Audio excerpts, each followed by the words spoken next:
जय हिंद साथियों, आप सबों को हमारे YouTube चैनल स्टडी 98 में बहुत बहुत स्वागत है। और आज के इस क्लास में हम मानचित्र का तीसरा क्लास लेकर के उपस्थित हुए हैं। इससे पहले हमारा 2 क्लास ऑलरेडी अपलोड हो चुका है, उसमें आप ज़रूर देखिएगा उस वीडियो को, क्योंकि उस वीडियो में जो है सो हम भाषा के प्रकार बताए हैं कि हमारे भारत में जो है सो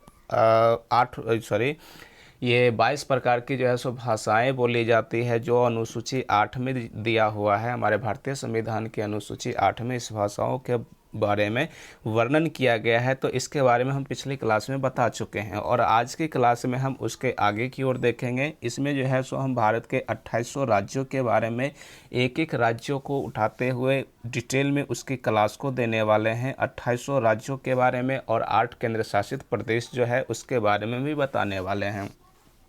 तो सबसे पहले मेरा क्लास उत्तर भारत से स्टार्ट होगा। उत्तर भारत से जम्मू कश्मीर क्षेत्र जो आप देख पा रहे हैं, इस क्षेत्र के बारे में ही हम इस क्लास में बताने वाले हैं, क्योंकि जम्मू कश्मीर जो है ना, वो आज़ादी से लेकर के अभी तक में जैसे ये विवादित क्षेत्र ही माना जाता है। और 370 जब तक यहाँ पे लागू था, 35 से जब तक यहाँ पे लागू था, तब तक तो ये बहुत ही विवादित हुआ करता था। और इधर से जो पाकिस्तान देख रहे हैं, ये पाकिस्तान बार बार इस पर हमला किया करता था और कहता था कि कश्मीर वाला क्षेत्र जो है वो हमारा है। तो आखिर रीज़न क्या था, क्यों वो हम जो है सो बराबर उस पर हमला किया करते थे और उस पर अपना दावा क्यों बराबर ठोकते रहते हैं कि ये जो कश्मीर है वो हमारा है, हमारा है। तो इसका रीज़न क्या है, इसके पीछे का कारण क्या है, उसके बारे में भी बताने वाले हैं। और उसके बाद ये भी बताने वाले हैं कि इधर का जो ये क्षेत्र चीन है, और चीन भी जो है सो हमारे भारत में कुछ क्षेत्रों तक जो है सो प्रवेश कर चुके हैं। तो कौन सी वो क्षेत्र है जहाँ पे इधर से चीन प्रवेश कर चुका है, और जिस जगह पे चीन प्रवेश कर चुका है उस क्षेत्र का नाम क्या दिया जाएगा।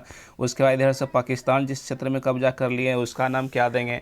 तो इन तमाम चीज़ों के बारे में हम आपको इस क्लास में बताने वाले हैं। तो वीडियो को शुरू से अंत तक ज़रूर देखिएगा, बहुत ही अच्छे से समझ में आने वाला है। और उम्मीद करेंगे कि हमारी जैसी क्लास जो है सो आपको शायद ही कहीं मिला होगा, समझ गए ना। इसलिए इसको अच्छे से समझने की कोशिश की। हम एक A to Z बातों को जो है सो आपको बताने वाले हैं।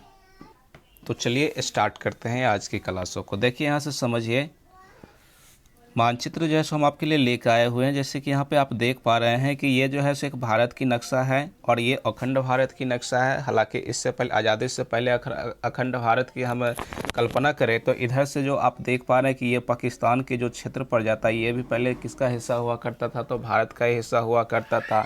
उसके बाद इधर से आप अफगानिस्तान का भी क्षेत्र देखिएगा, वो भी भारत का हिस्सा हुआ करता था। परंतु वर्तमान समय में हमारे पास जितना हिस्सा है, हम उसी भारत की ही कल्पना करके अखंड भारत के नाम दे सकते हैं, ठीक है ना। अब समझिए यहाँ से, ये आज़ादी के जो है सो पूर्व का जो है सो ये मानचित्र है।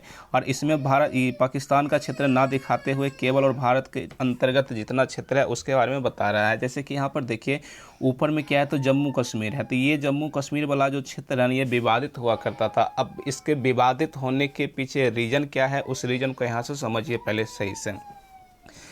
आप लोग जानते हैं कि हमारी भारत जो है सो 15 अगस्त 1947 ईस्वी को आज़ाद हो गया था। और आज़ादी के वक्त ही इधर से पाकिस्तान वाले क्षेत्रों में जो है सो मुस्लिम धर्म के लोग मानने वाले ज़्यादा थे, मुस्लिम धर्म की संख्या ज़्यादा था, मुस्लिम समुदाय के लोग ज़्यादा रहते थे।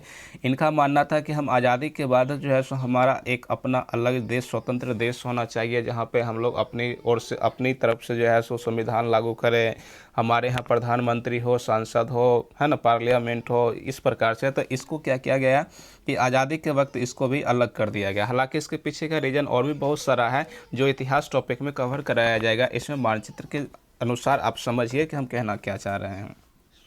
तो ये तो पाकिस्तान इधर से अलग हो गया। लेकिन उस वक्त के समय में जब हमारे यहाँ जो है सो अंग्रेज़ शासन किया करता था, और अंग्रेज़ जब हमें आज़ाद करके वो जाने लग गए थे, तो आज़ाद करने से पूर्व जो है सो हमें इस बात की आज़ादी दिया गया कि जो लोग भारत के साथ मिलके रहना चाहते हैं वो भारत के साथ मिल जाएं, जो लोग पाकिस्तान में जाना चाहते हैं वो पाकिस्तान चले जाएं। और जो लोग चाहते हैं कि जैसे कि हमारे देश में बहुत सारे देशी रियासतें हुआ करता था ना, तो उनको ये छूट दिया गया कि पाकिस्तान के साथ जाना है तो जब बेहिचक आप जा सकते हैं पाकिस्तान, भारत के साथ मिल के रहना है तो भारत में रह लीजिए। यदि नहीं, इन दोनों देशों में किसी के साथ आप नहीं मिल के रहना चाहते हैं तो आप क्या करें, स्वतंत्र देश अपना बना सकते हैं। इसी बीच जो है सो हमने तो ये देख लिए थे कि ये जम्मू कश्मीर का जो क्षेत्र है, यहाँ के जो शासक हुआ करता था वो डोगरा शासक हुआ करता था। और डोगरा शासक का जो अंतिम शासक है उसका नाम है हरि सिंह। तो ये हरी सिंह जो है इनका जो प्रधानमंत्री हुआ करता था वो शेख अब्दुल्ला हुआ करता था। इसका जो प्रधानमंत्री है वो कौन थे? तो शेख अब्दुल्ला थे, शेख अब्दुल्ला, ठीक है ना, शेख अब्दुल्ला। तो इसमें थोड़ा सा देख लीजिएगा, लिखने में थोड़ा सा मिस्टेक हो रही है क्योंकि पेन सही से चल नहीं पा रही है। तो यहाँ पर जो है सो हम इसका पीडीएफ वैसे हम टेलीग्राम चैनल पे दे देंगे, आप वहाँ से हमारे टेलीग्राम पे जुड़ के इसका पीडीएफ ले सकते हैं। आपको A to Z बातें जितनी भी समझा रहा है ना वो सब के सब आपको टेलीग्राम पे पीडीएफ के रूप में मिल जाने वाला है। तो हमारे टेलीग्राम चैनल से भी जुड़ जाएगा, उसका लिंक जैसे इस वीडियो के डिस्क्रिप्शन बॉक्स में दिया हुआ है। चलिए आगे समझिए। तो जम्मू कश्मीर का शासक जो था वो डोगरा शासक था, और डोगरा शासक का जो अंतिम शासक था वो कौन थे? तो हरी सिंह थे, और ये कौन थे? तो शेख अब्दुल्ला थे। इनका कहना था कि ना कि हम भारत के साथ मिलना चाहते हैं और ना ही हम पाकिस्तान के साथ मिलना चाहते हैं, हमारा एक अलग स्वतंत्र देश होना चाहिए जो जम्मू कश्मीर कहलाएगा। तो उस वक्त के समय में ये जो है सो आउटसाइड बाउंड्री बना रहा, ना ये पाकिस्तान में प्रॉपर अंदर जा रही है, मतलब इन रूप से नहीं हो रही है, ना ही पाकिस्तान भारत में जो है सो ये बीच में कहीं पड़ रहा है। तो ये जो है सो साइड से है, साइड से होने के कारण इसको स्वतंत्र कर दिया गया। ये जम्मू कश्मीर एक अलग जो है सो देश उस वक्त बन चुका था 1947 के आसपास में, ठीक है ना, 1947 में ही मान लीजिए। अब उसके बाद जब ये देश बन गया तो इधर से जो है ये पाकिस्तान के बारे में तो आप लोग भी जानते हैं, हालांकि इसके बारे में हम क्या बताएं, आप लोग खुद भी समझ रहे हैं। तो इन्होंने क्या किया, हड़प नीति के आधार पे यहाँ के जो शासक थे ये हरी सिंह, और ये इसका जो प्रधानमंत्री थे शेख अब्दुल्ला। अच्छा, इसका पीछे का जो रीजन है, ये अलग स्वतंत्र देश बनने के पीछे का जो इसका रीजन था वो रीजन क्या था? तो शेख अब्दुल्ला के दिमाग में एक बहुत बड़ी जो है सो षड्यंत्र चल रहा था। षड्यंत्र क्या था कि हरी सिंह जो थे वो बूढ़े हो चुके थे, और शेख अब्दुल्ला जो थे वो चाहते थे कि कुछ समय के बाद हरी सिंह जो है सो मर जाएंगे या फिर इसकी फाइल को निपटा दिया जाएगा, और जब इसकी फाइल को निपटा दिया जाएगा तो वहाँ के शासक कौन बन जाएगा? शेख अब्दुल्ला, और उसके बाद जो है सो अब्दुल्ला परिवार ही वहाँ पे शासन करेगा। तो इसलिए हम देखते भी हैं कि आज़ादी के बाद भी जो है सो कुछ समय तक जो है सो जम्मू कश्मीर का जो प्रधानमंत्री कहते हैं, वहाँ के जो शासक हुआ करता था वो शेख अब्दुल्ला होते थे। फिर इसका जो पुत्र था वो फारूक अब्दुल्ला, फिर फारूक अब्दुल्ला के जो पुत्र थे वो उमर अब्दुल्ला, तो वो जो है सो इस प्रकार से चला करते थे। तो इस प्रकार से जो है इसकी नीति रही। लेकिन इसी नीति के आधार पे ये क्या किया गया कि इधर से पाकिस्तान ने इसी बीच इस पर हमला कर देते हैं, यानी कि पाकिस्तान वाले जम्मू कश्मीर के लोगों पर क्या कर देते हैं? तो हमला कर देते हैं, और हमला करने के बाद इसको जो है सो क्या करते हैं कि बहुत बुरी तरीक़ा से पिटा जाते हैं, क्योंकि ये जो है सो इसके पास इस समय में सैनिक भी अच्छे नहीं हैं, उस वक्त हथियार भी नहीं है, क्योंकि 1947 के वक्त में हमारे भारत का भी कंडीशन जो है सो कुछ खास अच्छा नहीं हुआ करता था, ठीक है ना।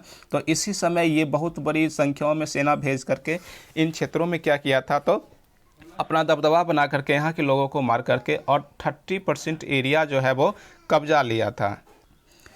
इतनी एरिया कब्जा लेने के बाद यहाँ के जो शासक थे वो हरी सिंह और इसकी प्रधानमंत्री शेख अब्दुल्ला, इसको अब अपने आप में खतरा महसूस होने लग गए कि अगर हम किसी से मदद नहीं लेते हैं तो जितना भी एरिया हमारे पास अब शेष बचा हुआ है वो भी शेष नहीं रह पाएगा। इससे अच्छा है कि ये मदद लेते हैं। किन से? हमारी भारत से। भारत जैसे महान देशों से जो है सही आते हैं मदद लेने के लिए। और उस वक्त के समय में हमारे भारत के जो प्रधानमंत्री हुआ करते थे वो पंडित जवाहरलाल नेहरू थे, और पंडित जवाहरलाल नेहरू ने जैसे इनके सामने आए शेख अब्दुल्ला और हरी सिंह मदद मांगने के लिए, ये जो है सो हमारे प्रधानमंत्री इसकी मदद करने के लिए तैयार हो जाते हैं। लेकिन इसी बीच जो है सो इनके सलाहकार जो होते हैं वो इनको मना कर देते हैं अपनी सैनिक देने के लिए, क्योंकि इनको कहा जाता है कि अगर आप इसकी यानी कि जम्मू कश्मीर की मदद करना चाहते हैं तो इसको पहले बोलिए कि यह जो है सो स्वतंत्र होने के बाद, दुश्मनों को भगाने के बाद ये पूर्ण रूपेण भारत के साथ मिल के रहेंगे, तब उसकी मदद किया जाएगा,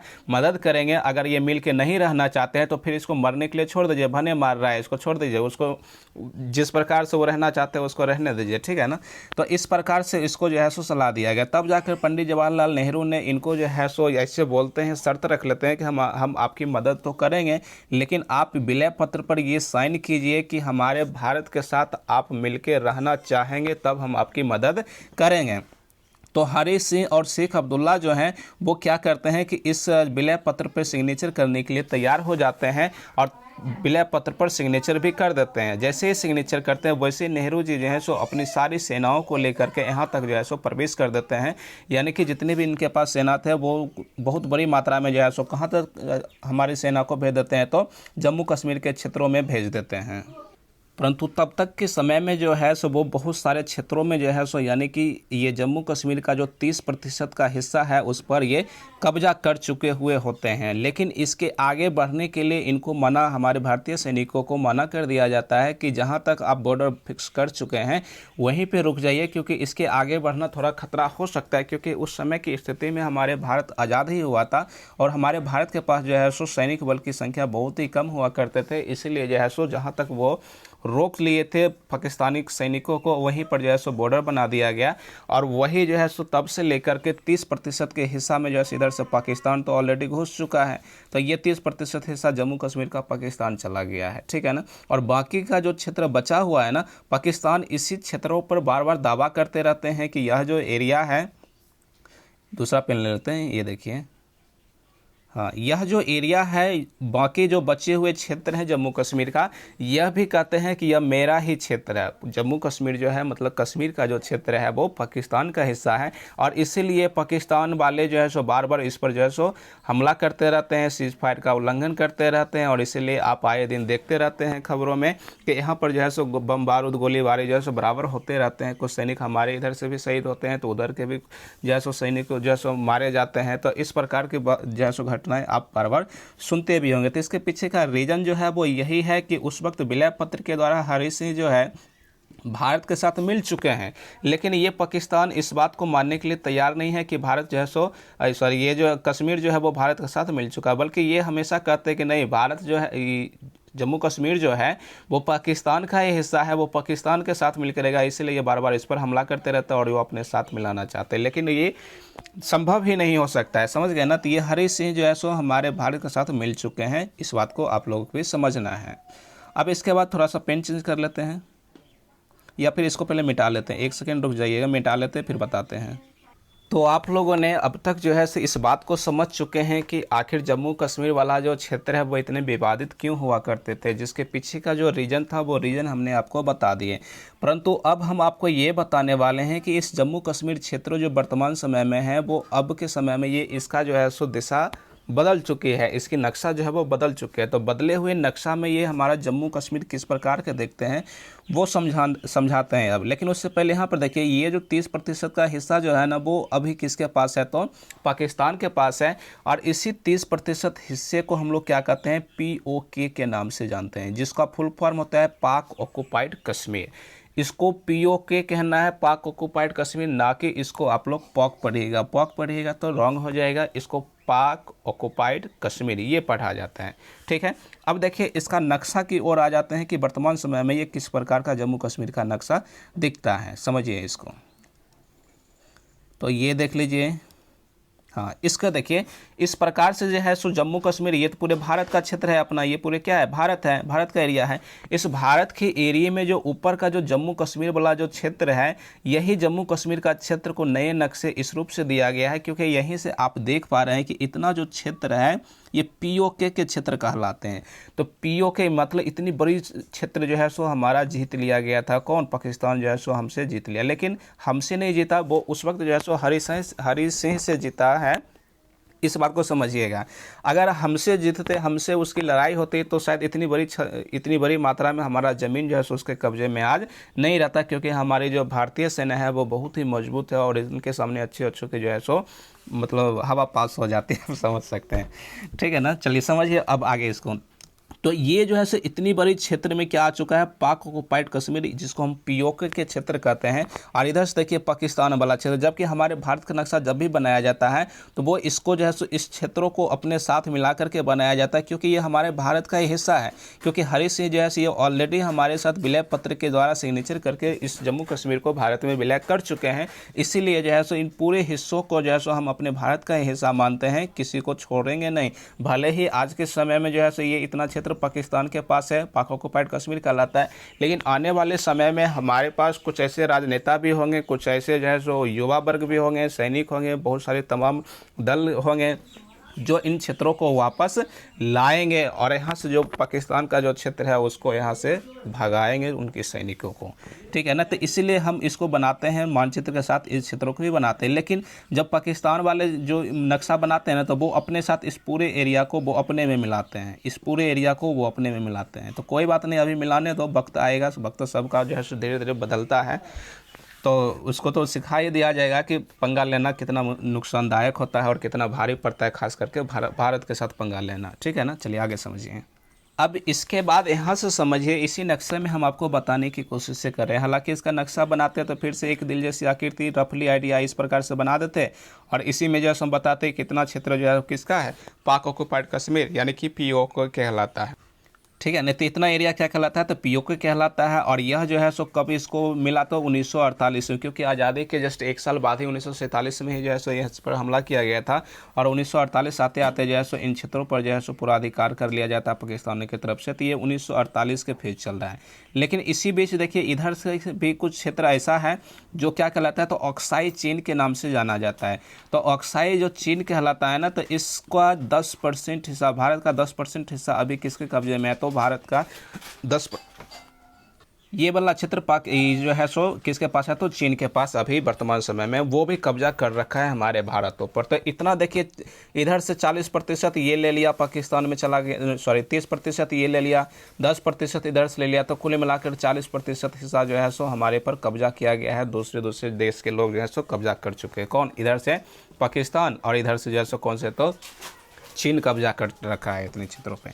तो इसके बाद अब आगे समझिए आप लोग, यहाँ तक अब समझा दिए। इसके बाद देखिए ये पाकिस्तान का जो क्षेत्र है ना, वो पाकिस्तान हमारे भारत के जम्मू कश्मीर वाले क्षेत्रों में 30% हिस्सा पर कब्जा तो कर लिया, लेकिन ये इतने कमज़ोर दिल है, इतने बुज्जिल दिल है कि इनको भविष्य में खतरा हो रहा था। इसको लग रहा था कि आज नहीं तो कल भारत जो है वो इन क्षेत्रों को वापस ले ही लेगा यदि हमारे कब्जे में रहेगा तो इसके लिए वो क्या किए, उस क्षेत्रों को बचाने के लिए ये जो आप गिलगिट जो देख रहे हैं, इस क्षेत्रों का नाम क्या दिया जाता है, गिलगिट नाम दिया जाता है। और इसी के बाद इतना जो क्षेत्र, और एक मिनट इसको थोड़ा सा हम सही से नक्शा बना दें, ये जो क्षेत्र है वो गिलगिट का है। उसके बाद इतना जो क्षेत्र आप इधर से देख रहे हैं ये बाल्टिस्तान कहलाता है, ये गिलगिट है, यहाँ पर लिखा हुआ भी है। और ये जो है सो कौन सा है, बाल्टिस्तान, यहाँ पर देखिए थोड़ा सा लिखा हुआ, इसको मिटा ही देते हैं, समझ में आ जाएगा आपको। हाँ, इसको देखिए, ये आपका गिलगिट हो गया और ये क्या है, बाल्टिस्तान लिखा हुआ है। और नीचे का जो क्षेत्र है ना वो आज़ाद कश्मीर कहलाता है। कहीं लिखा हुआ ना, नहीं लिखा, चलो दूसरे नक्शे में हम आपको बता देते हैं। देखिए कहीं पे लिखा होगा, ये आपका आज़ाद कश्मीर कहलाता है। तो इस प्रकार का नक्शा यहाँ समझिए, ये आपका गिलगिट हो गया ये, ठीक है। तो ये गिलगिट का भी क्षेत्र जो कि अभी किसके हिस्सा है, तो POK का ही क्षेत्र का हिस्सा माना जाता है। उसके बाद देखिए यहाँ से आपको जो है सो दूसरा क्षेत्र मिल जाएगा, आज़ाद कश्मीर जो बोले थे वो आज़ाद कश्मीर भी हो गया यहाँ से। और तीसरा क्षेत्र ये बाल्टिस्तान है। तो 3 क्षेत्र उसका जो है सो ये मुख्य रूप से है। तो इतना क्षेत्र जो है सो आपका गिलगिट कहलाएगा, ये क्षेत्र जो है सो क्या कहलाएगा, तो बाल्टिस्तान, और ये क्षेत्र क्या कहलाएगा, तो आपको ध्यान में रखना कि आज़ाद कश्मीर के नाम से जाना जाता है। तो ये 3 क्षेत्रों में बांटती है। 3 क्षेत्रों में बांट देने के बाद जो इन्होंने क्या किया कि कुछ क्षेत्र जैसे कि गिलगिट वाला क्षेत्र जो होते हैं ये अमेरिका को दे देते हैं। और अमेरिका जो है यहाँ पे वायुसेना अपनी जो है सो अड्डा बना लेते हैं। और अमेरिका यहाँ पर इसलिए आके अपनी वायुसेना का अड्डा बना लेते हैं क्योंकि आज़ादी के समय और उस वक्त के जो समय था, उस वक्त के समय में जो भारत का जो फेवर हुआ करता था वो रूस हुआ करता, जो ऊपर के क्षेत्रों का हिस्सा है, जो सबसे बड़ी जो क्षेत्रफल के दृष्टिकोण से सबसे बड़ा क्षेत्र माना जाता है, सबसे बड़ा देश भी माना जाता है। विश्व में सबसे बड़ा देश कौन है, तो रूस है। तो वो रूस और भारत के साथ जो है बहुत ही अच्छी दोस्ती हुआ करता था। और यही बात जो है सो अमेरिका को अखलता था। और इसीलिए जो है सो वो यहाँ आकर के अपना जो है सो वायुसेना का अड्डा बना लेते हैं। और यहाँ के बाद जो है सो उसको ऐसा लगता है कि यदि कभी भी भविष्य में जो है सो युद्ध होगा तो यहाँ से डायरेक्ट जो है सो भारत पर हमला कर दिया जाएगा। और इधर से चीन जो अभी उभरता हुआ जो पावरफुल देश बन रहा है, इस चीन पर भी जो है सो ध्यान रखने में, उस पर जो है सो निगरानी रखने में भी इसको आसान होगा, क्योंकि यहाँ पे आ जाएगा तो बहुत ही आसान होगा। और उसके बाद ये तो इधर पाकिस्तान, इसका तो क्या कहेंगे, इसके लिए तो रॉन्ग वर्ड निकल जाता है, बट संभाल लेते हैं अपने आप को, समझिए आगे। तो ये गिलगिट हो गया जो वायुसेना का अड्डा है। किसका है, तो आपको ध्यान में रखना है यहाँ पे अमेरिका का वायुसेना का अड्डा है। चलिए उसके बाद आगे देखिए, ये बाल्टिस्तान का क्षेत्र कहलाता है और यही आज़ाद कश्मीर का क्षेत्र कहलाता है। तो 3 क्षेत्र है, इन तीनों क्षेत्रों को आपको ध्यान में रखना है कि कौन सा क्षेत्र किस नाम से जाना जाता है।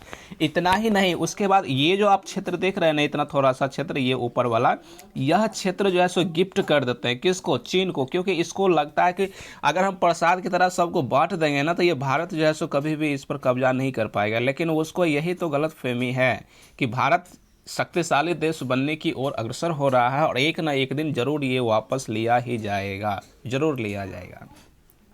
तो इतना जो क्षेत्र है वो क्या है, तो ये आपका क्या कहलाता है, सस्क्राम घाटी कहलाता है। यहाँ पर देख लीजिए सस्क्राम घाटी लिखा हुआ है ना ऊपर से, तो ये सस्क्राम घाटी कहलाता है, जो किसको गिफ्ट कर देता है, तो चीन को गिफ्ट कर देता है। कौन करता है, तो पाकिस्तान वाला जैसे उसको गिफ्ट कर देता है। तो आपने यहाँ तक पीओके के बारे में अच्छी प्रकार से समझ लिए। अब इसके बाद हम थोड़ा सा ऑक्साई चीन के बारे में बताते हैं, जो इधर से देखिए 10% के हिसाब पर कौन कब्जा किए हुए हैं, तो चीन कब्जा किए हुए हैं, जो ऑक्साई चीन के नाम से जाना जाता है। ठीक है ना।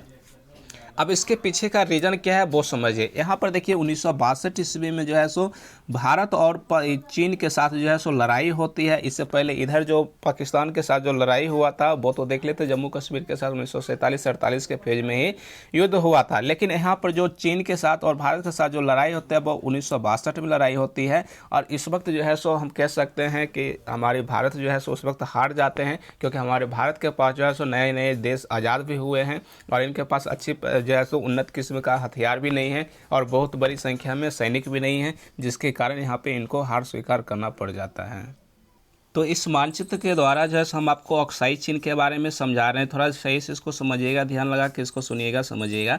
ये ऑक्साई चीन जो है वो भारत का जम्मू कश्मीर का 10% का जो हिस्सा है, इस पर जो है सो चीन का कब्जा अभी वर्तमान समय में भी हो रखा है। समझ गए ना। तो इतनी 10% का हिस्सा में हो रखा है। लेकिन कब्जा किस प्रकार से किए, तो हम लोग जानते हैं कि 1962 ईस्वी में चीन जो है सो भारत पर हमला करते हैं और इस लड़ाई में जो है सो हमारे भारत की हार हो जाती है।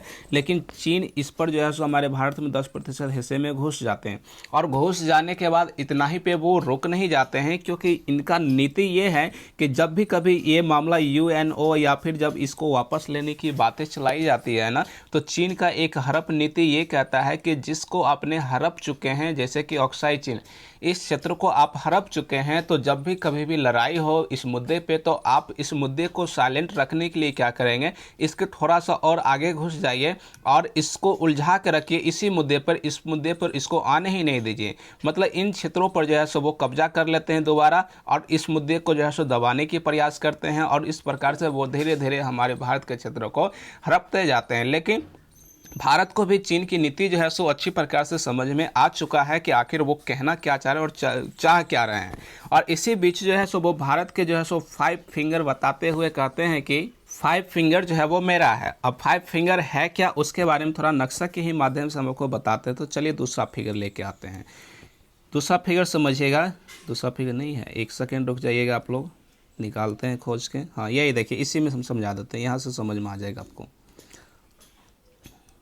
तो ये जो नक्शा आप देख पा रहे हैं, इसी नक्शा में देखें, जैसे कि हम जानते हैं कि यहाँ पर क्या है, तो ऊपर के क्षेत्रों में चीन है, ऊपर के क्षेत्र में क्या है, तो चीन का क्षेत्र पड़ता है और चीन का जो ये क्षेत्र है ये भी वर्तमान समय में चीन के अंडर में ही है। लेकिन ये पहले तिब्बत एक स्वतंत्र देश हुआ करता था और इसी देश पर जो है सो चीन ने कब्जा कर लिया है। और चीन इस देश पर कब्जा करने के बाद हमारे भारत के जो ये क्षेत्र आप देख रहे हैं, लद्दाख वाले क्षेत्र, इन क्षेत्रों में ही जो है सो अभी जो है सो वो कब्जा कर रखे हैं। 10% का जो एरिया अभी हमने बताया वो यहीं पे पड़ता है और इस पर ये कब्जा कर चुके हैं। और उसके बाद ये अपने आप को कहते हैं कि ये जो है ये तो तिब्बत वाला जो क्षेत्र देख रहे हैं वो एक हाथ है और हाथ के ये तलवा है, हाथ के जो तरहद जिसको हम लोग कहते हैं वो ये कहते हैं, ये पाम है, इंग्लिश में इसी को पाम कहते हैं।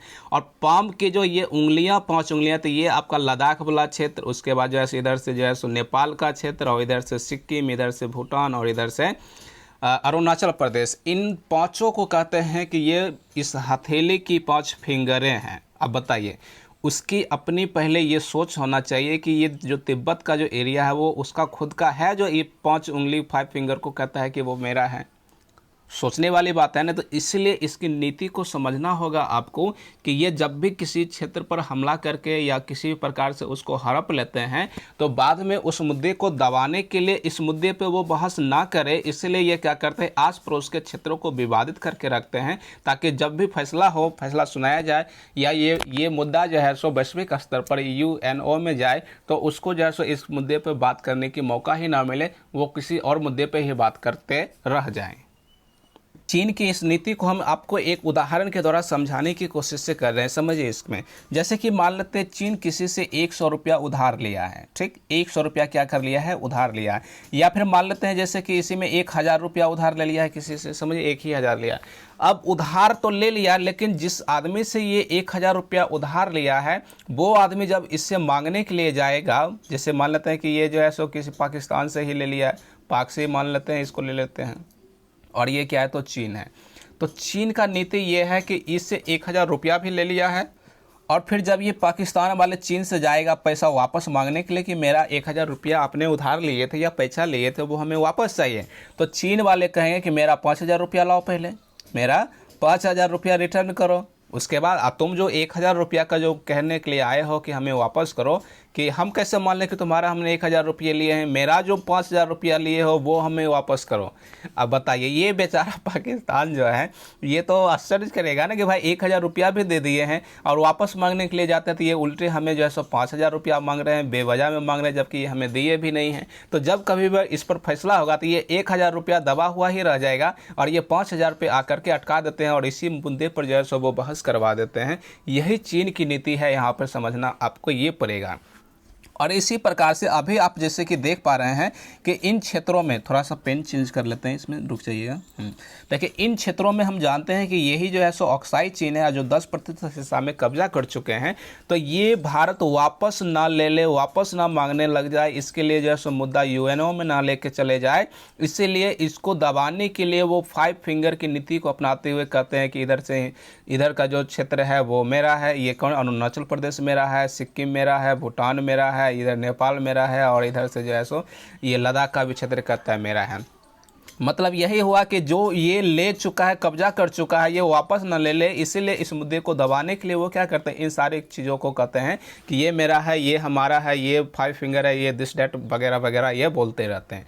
तो इस नीति को आपको बहुत अच्छे से समझना होगा।